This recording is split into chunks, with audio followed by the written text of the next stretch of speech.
There's a very short run to the first turn going a mile on the dirt at Delmar, so there's going to be a lot of ground loss from outside posts in this one. Accelerate has steadily gotten better and ran a pair of tops after blinkers were added 2 back. This one is locally based and with good rest should run well again, but there are lots of horses here as fast or faster, so he'll be something of an underlay.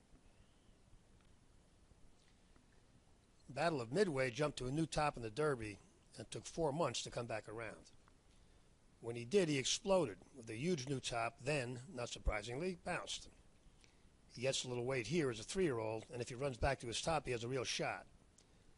But given how long the previous top sent him back, it's tough to be confident he'll do that. Cupid is another that is locally based, but he only has one effort in his life that could make an impact with these, and his last 2 should have been better.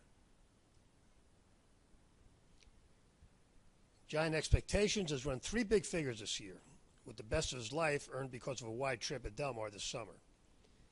He acted up in the gate in his last and ran poorly, but his connections are showing a lot of confidence by running here, so we're willing to throw that non-effort out. This is another that is locally based, and on his good ones is a contender at a big price. Iron Fist was just okay, then got markedly better over the summer, and his last 2 were good enough to make him a borderline contender.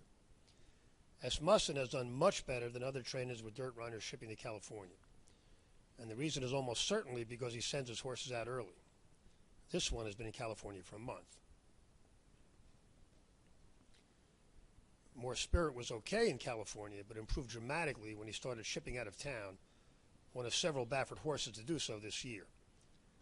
His last was a monster effort in the Met Mile, and it may have taken a lot out of him since he has not been seen since.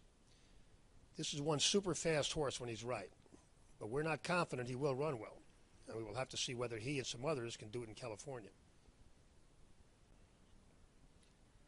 Practical Joke was our choice in the Derby and did not run well.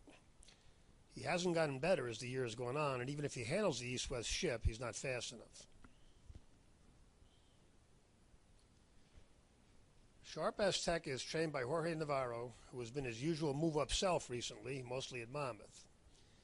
If he runs back to his last 2, he will almost certainly win this, and he did run big at Santa Anita last winter, but he was stabled in warm weather in Florida at that time and got to California early enough to work twice before the race. Now he's stabled in Monmouth and arrived here closer to the race. Sharp Aztec and More Spirit are by far the fastest horses in the dirt mile, but neither one has to fire his best shot. The bottom line in the dirt mile is that Accelerate and Battle of Midway were hurt by the draw. The former is a bet against, and we would only consider using Battle of Midway and exotics with the ones we like. Sharp Aztec and More Spirit are obviously very fast if they fire, and we're not going to toss them completely. But the value lies in Iron Fist and Giant Expectations, especially in exotics. Both should run their race and drew inside.